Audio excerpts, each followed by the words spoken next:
ଶ୍ରୀମନ୍ଦିର ରେ ଅକ୍ଷୟ ତୃତୀୟା ଚନ୍ଦନ ଯାତ୍ରା ଆରମ୍ଭ ଓ ରଥକାଠ ଅନୁକୂଳ।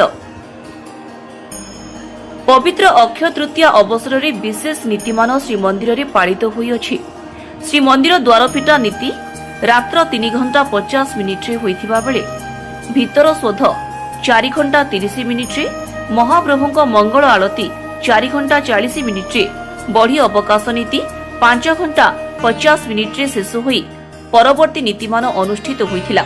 ଏହାପରେ ମହାପ୍ରଭୁଙ୍କ ସକାଳ ଧୂପ 9 ଘଣ୍ଟା 20 ମିନିଟ୍ରେ ଶେଷ ହେବା ପରେ ମୈଲମ 9 ଘଣ୍ଟା 55 ମିନିଟ୍ରେ ହୋଇ ଯାତ୍ରାଙ୍ଗୀ ମହାସ୍ନାନ 10 ଘଣ୍ଟା 40 ଟିକାରେ ବଢିଥିଲା।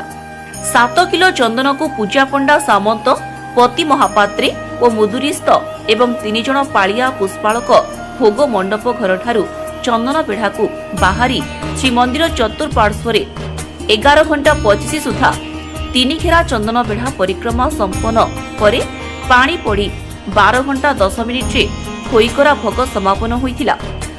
ଭୋଗ ସରିବା ପରେ ପୂଜା ପଣ୍ଡା ସାମନ୍ତ, ପତି ମହାପାତ୍ରେ ଓ ମୁଦୁରିସ୍ତ ଏବଂ 3 ଜଣ ପାଳିଆ ପୁଷ୍ପାଳକଙ୍କ ଦ୍ୱାରା ଛମୁ ଖୁଣ୍ଟିଆଙ୍କ ମଣିମା ଡାକ ପୂର୍ବକ 12 ଘଣ୍ଟା 55 ସୁଦ୍ଧା ଘଣ୍ଟ, ଛତା, ସର୍ବାଙ୍ଗ ଚନ୍ଦନ ଲାଗି ହୋଇଥିଲା।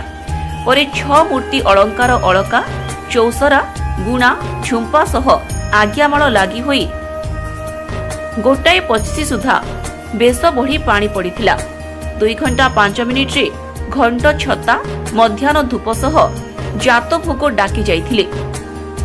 ମଧ୍ୟାହ୍ନ ଧୂପ ଛେକ ଓ ଭୋଗ ମଣ୍ଡପ 2 ଘଣ୍ଟା 15ରେ ଉଠିଥିବା ପରେ ଶ୍ରୀରାମକୃଷ୍ଣ, ଶ୍ରୀ ମଦନ ମୋହନ 2 ଘଣ୍ଟା 20 ଭିତରକୁ ବିଜେ କରିଥିଲେ। ଏହାପରେ ତାଲୁଛ ପ୍ରଧାନୀ ହାତମୁଦ ପଟୁଆର ସହିତ ଭୋଗ ଛାମୁକୁ ଆସିବା ପରେ ମୁଦୁରିସ୍ତ ପ୍ରସାଦ ଲାଗି କରିଥିଲେ। ପ୍ରସାଦ ଲାଗି ବଢିଲା ପରେ ପାଳିଆ ପୂଜା ପଣ୍ଡା 3 ଜଣ ମଧ୍ୟାହ୍ନ ଧୂପ 16 ଉପଚାରରେ ଭୋଗ ଅପରାହ୍ନ 3 ଘଣ୍ଟା 20 ସୁଦ୍ଧା ସମାପନ ହେବା ପରେ ପାଣି ପଡ଼ି 4 ଘଣ୍ଟା 25 ସୁଦ୍ଧା ବନ୍ଧାପନା ବଢିଥିଲା। ଏହାପରେ ଶ୍ରୀ ରାମକୃଷ୍ଣ, ଶ୍ରୀ ମଦନ ମୋହନ, ଶ୍ରୀ ଦେବୀ, ଭୂଦେବୀ ଆଜ୍ଞାମାଳ ପାଇ ପାଲିଙ୍କି ଓ ବିମାନକୁ 5 ଘଣ୍ଟା 20ରେ ବିଜେ କରିଥିଲେ। 3 ବାଡ଼ରୁ 3 ଜଣ ପୂଜା ପଣ୍ଡା ବିଜେ କରାଇ ଆଣିଥିବା ଆଜ୍ଞାମାଳ ଧରି ଆଗରେ ଏବଂ ବିଜେ ପ୍ରତିମା ପଟୁଆରେ ଶ୍ରୀ ନଅର ନିକଟକୁ 5 ଘଣ୍ଟା 40 ମିନିଟ୍ରେ ବିଜେ କରିଥିଲେ। ପୂର୍ବରୁ ରଥଖଳା ଠାରୁ ପୁରୋହିତଙ୍କ ଦ୍ୱାରା ରଥ ନିର୍ମାଣ ଅନୁକୂଳ ହୋମ ସମାପିତ ହୋଇଥିଲା।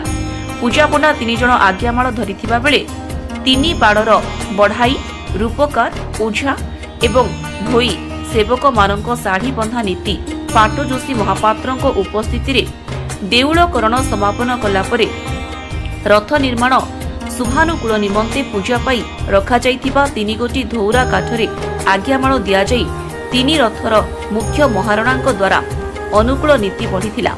ଏହାପରେ ଅପରାହ୍ନ 5 ଘଣ୍ଟା 45 ମିନିଟ୍ରେ ପାଲିଙ୍କି ବିମାନ ଦୋଳରେ ବିଜେ ଠାକୁରାଣୀମାନେ ଚାପ ନିମନ୍ତେ ବର୍ଣ୍ଣାଢ୍ୟ ଶୋଭାଯାତ୍ରାରେ ଚନ୍ଦନ ପୁଷ୍କରିଣୀ, ଚନ୍ଦନ ଚକଡ଼ା ଅଭିମୁଖେ ବିଜେ କରିଥିଲେ। ପୁରୀରୁ ଅଞ୍ଜନ ଗାଙ୍ଗୁଲିଙ୍କ ରିପୋର୍ଟ, ଟାଇମ୍ସ 1 ଓଡ଼ିଆ।